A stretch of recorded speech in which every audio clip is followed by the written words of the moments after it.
ठंड का मौसम शुरू हो गया था। आसमान में काले काले बादल छा गए थे। बिजली भी बहुत जोरों से कड़क रही थी। ऐसा लग रहा था कि अगर बारिश हुई तो कहीं बाढ़ ही न आ जाए। मुन्ना अपने घर में भाग भाग कर खेल रहा था। बस कर बेटा, नहीं तो थक जाएगा। मुन्ना अपनी दादी के साथ खेल रहा था कि तभी भोला अपनी पत्नी भोली से बोलता है। भोली, मैं काम पर जा रहा हूँ। भोला जी सुनिए, क्या आज काम पर जाना जरूरी है? देखिए ना, बाहर मौसम कितना खराब हो रहा है और आप ऐसे मौसम में बाहर जा रहे हो। बेटा, बहू बिल्कुल ठीक कह रही है। देखना बाहर कैसे बिजली चमक रही है। लगता आज तूफानी बारिश होगी। बेटा मेरी बात मान, आज घर पर ही रुक जा।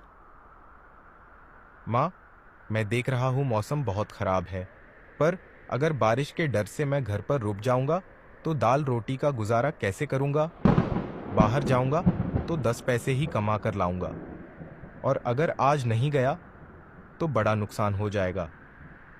माँ, अनाज का बड़ा ट्रक आया है, उसे दूसरे शहर लेकर जाना है। भोला जैसे ही अपने परिवार को छोड़कर जाने लगता है, मुन्ना दौड़ते हुए भोला के पास आता है। पापा पापा, मैं भी आपके साथ चलूंगा। नहीं मेरे बेटे, तुम घर ही रहो। मैं जल्दी वापस आ जाऊंगा, और आऊंगा तो तुम्हारे लिए ढेर सारी चीजें लेकर आऊंगा। पर उस दिन तो भोला के सर पर तो काल मंडरा रहा था।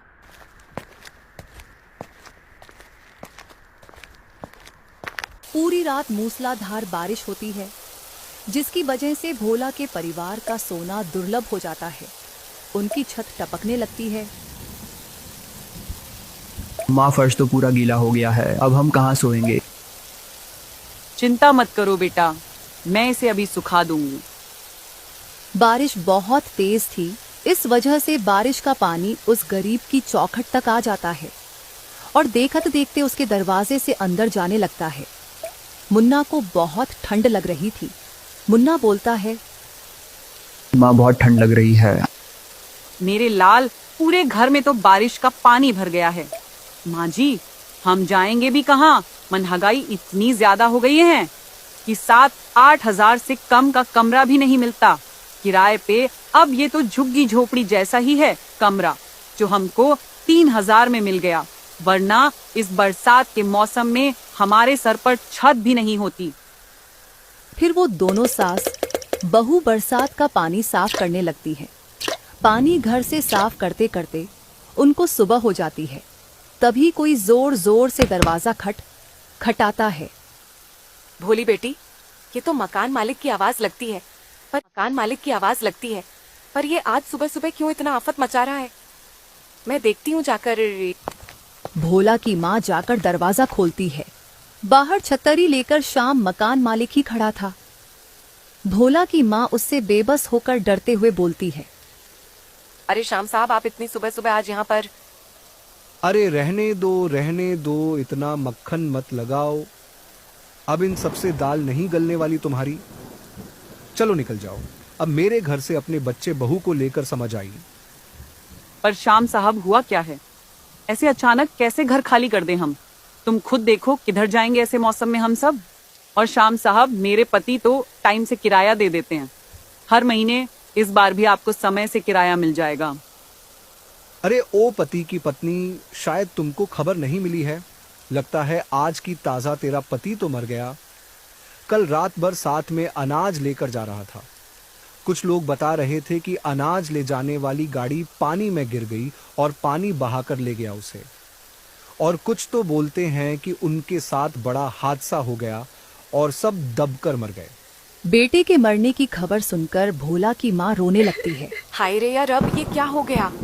मुंह बूढ़ियों को जिंदा रखकर मेरे जवान बेटे को उठा लिया। अरे ओ बुढ़िया, मेरे घर में ये रोना पीटना मत कर। अब चलो खाली करो जल्दी, मेरा मकान निकलो सब यहाँ से जल्दी।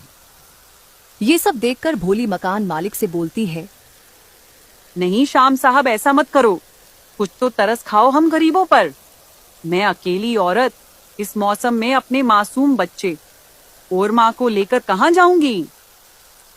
अरे चलो चलो निकलो मेरे घर से, नहीं तो मुझे कुछ और करना होगा फिर। ये सब सुनकर भोली गुस्से में आग बबूला हो जाती है। अरे तुम्हारे पास दिल है कि नहीं? यह सब कुछ पैसा ही होता है? तुमको हमारी परेशानी महसूस नहीं हो रही?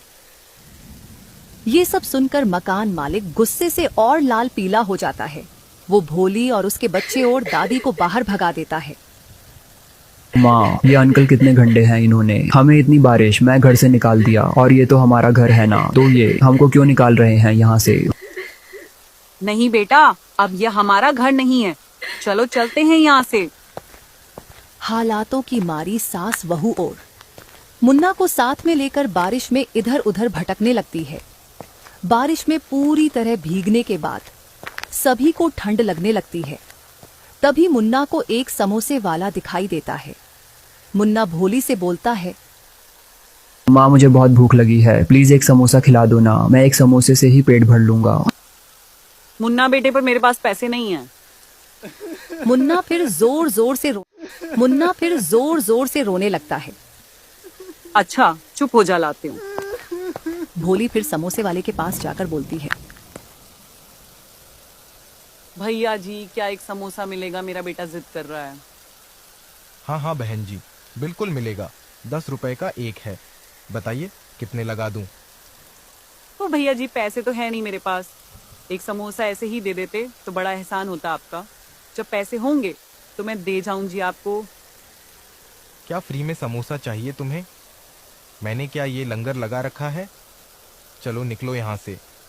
जब पैसे होंगे तब खिला देना समोसा अपने बेटे को। पता नहीं कहाँ कहाँ से आ जाते हैं मेरा टाइम खोटी करने। अब निकल, मेरा मुंह क्या देख रही है? बेचारी भोली दुखी होकर चली जाती है। तभी एकदम से आसमान में जोर जोर से बादल गूंजने लगते हैं और आंधी तूफान भी चलने लगता है। सब लोग अपने अपने घरों की तरफ भागने लगते हैं, पर बेचारी भोली के परिवार का तो घर ही उनसे आज छिन गया था। वो कहाँ जाते हैं? लगता है आज बहुत जोर की बारिश होने वाली है। चलो घर चलते हैं। माँ, मुझे बहुत तेज ठंड लग रही है, सब लोग अपने अपने घर जा रहे हैं, चलो ना हम भी अपने घर चलते हैं। चलो ना दादी, ठंड भी बहुत लग रही है। कौन से घर जाएंगे बेटा? अब हमारा कोई घर नहीं है, बेघर हो गए हैं हम। तेरे पापा भी हमें छोड़कर चले गए। माँ जी देखिए ना, बारिश होने लगी है। सर छुपाने के लिए जगह ढूंढनी होगी हमें। हाँ बहू, वो देख, वहाँ कुछ सर छुपाने की जगह है। चल, वहीं चलते हैं। फिर तीनों एक रोड पर निकल जाते हैं। चारों तरफ सन्नाटा बिखरा हुआ था। तेज हवा चल रही थी। सर्दी से सब कंप कपाने लगते हैं। तभी पुलिस की एक जीप सरक सरक से अनाउंसमेंट करते भी जाती है, सुनो सुनो, सब अपने अपने घर चले जाओ। सड़क पर कोई नहीं दिखना चाहिए। खराब मौसम के कारण तेज बारिश और बादल फटने के आसार लग रहे हैं। अपनी सुरक्षा की खातिर सब लोग अपने घर पर ही रहे, इधर उधर न घूमें। तभी पुलिस वाला उस गरीब परिवार को स्टैंड पर देख लेता है। वो उन्हें डांटते हुए बोला, अरे बहरे हो क्या तुम लोग? सुनाई नहीं देता क्या? इतनी देर से चिल्ला रहा हूँ। अपने अपने घर जाओ। और तुम जाते हैं नहीं हो। चलो जाओ अपने घर, सड़क पर कोई नहीं रहेगा। ये ऑर्डर है ऊपर से, भारी बारिश होने वाली आज। कहाँ जाए साहब, हम गरीबों के पास तो घर ही नहीं है। देखो वो सब मुझे नहीं पता, मेरी ड्यूटी का टाइम है अभी। बस तुम लोग यहाँ नहीं रुक सकते। खाली करो ये जगह, जाओ अब प्लीज। बेचारी सास बहू मुन्ना को लेकर वहां से चली जाती है। आसमान से बारिश के साथ बर्फ भी गिर रही थी। वो लोग एक पेड़ के नीचे रुक जाते हैं। तभी बेचारे मुन्ना की तबीयत बहुत ज्यादा खड़ने होने लगती है। वो ठंड से कांपने लगता है। अरे बेटा, मुन्ना क्या हुआ तुझे मेरे लाल? आंखें खोल मेरे बच्चे, कुछ तो बोल। माँ जी, लगता है इसे ठंड लग गई है। हमें सर छुपाने की जगह ढूंढनी होगी और आग जलाने का भी इंतजाम करना होगा। हाँ बहू, वो देख, वहाँ कुछ सर छुपाने की जगह है। चल, वहीं चलते हैं। बारिश का और गरीबी का कहर उन लोगों को कचरेदान की तरफ ले आता। वो बेचारे कचरे धीर के पास पड़े एक पाइप में बारिश से बचने के लिए बैठ जाते हैं। इधर बारिश थी, वो रुकने का नाम नहीं ले गई थी। भोली मुन्ना की हालत देखकर डर रही थी कि कहीं उसे कुछ हो न जाए। मुन्ना मेरा बच्चा, कुछ तो बोल, या रब रहम कर। इसी तरह से बेघर हुए। उन्हें बिना कुछ खाए पिए 1-2 दिन तक उसी पाइपलाइन में काटने पड़ते हैं। उधर अमीर तबके के लोगों के लिए सर्दी और बरसात का मौसमंचय पकौड़े खाकर मजे लेने का होता है, जो अपने ऊंचे मकानों और बंगलों में आराम से बैठकर मौज मस्ती करते हैं। भोली आग जलाती है, जिससे मुन्ना के शरीर को कुछ गर्मी मिलती है। कुछ समय बाद मुन्ना को होश आ जाता है, उसे भूख लगती है। वो भोली से बोलता है, माँ मुझे भूख लगी है, कुछ खाने को दो ना। भूख तो लगेगी ही, मेरा बच्चा 2 दिन से कुछ नहीं खाया है तुम दोनों ने। रुको, मैं कुछ खाना लेकर आती हूँ। माँ जी, आप मुन्ना का ध्यान रखें, मैं कुछ देखती हूँ, खाने के लिए मिल जाए तो। बारिश में भीगती हुई भोली कचरा बीनने के लिए निकलती है। सड़क पर घुटनों तक बारिश का पानी भरा हुआ था। वो जैसे ही आगे बढ़ती है, एक कांच का टुकड़ा उसके पैर में चुभ जाता है। कोई माँ, लगता है कांच चुभ गया है पैर में। फिर किसी तरह गरीब भोली कुछ कचरा बेचकर मुन्ना के लिए बिस्किट और ब्रेड का इंतजाम करती है, जिसे खाकर बच्चे अपनी भूख को कुछ शांत करते हैं। बारिश और तेज हो जाती है। धीरे पाइपलाइन में भी पानी भरने लगता है। या रब, अब कहाँ जाएंगे? एक घर तो पहले ही छीन लिया, अब लगता है इस पाइप से भी बाहर जाना होगा। तभी आसमान में टिंका ले जाती एक चिड़िया भोली को दिखाई देती है। वो हिम्मत करके बोलती है, माँ जी, वो देखिए उस नन्ही सी चिड़िया को जरा। जब वो इस मौसम अपने लिए घर बना सकती है, तो हम क्यों नहीं, हम अपना घर बनाएंगे अब। फिर भोली और उसकी सास कचरे से कुछ तिरपाल, बोरी और लकड़ी ढूंढकर अपने लिए एक टेंट घर बनाती है। लीजिए माँ जी, बन गया अपना घर। आओ मुन्ना, आराम से बैठो, अब यहाँ कोई नहीं निकालेगा हमें यहाँ से। भोली और उसकी सास की आंखों में गम के साथ संतोष भी था। वो तीनों उस घर में चले जाते हैं।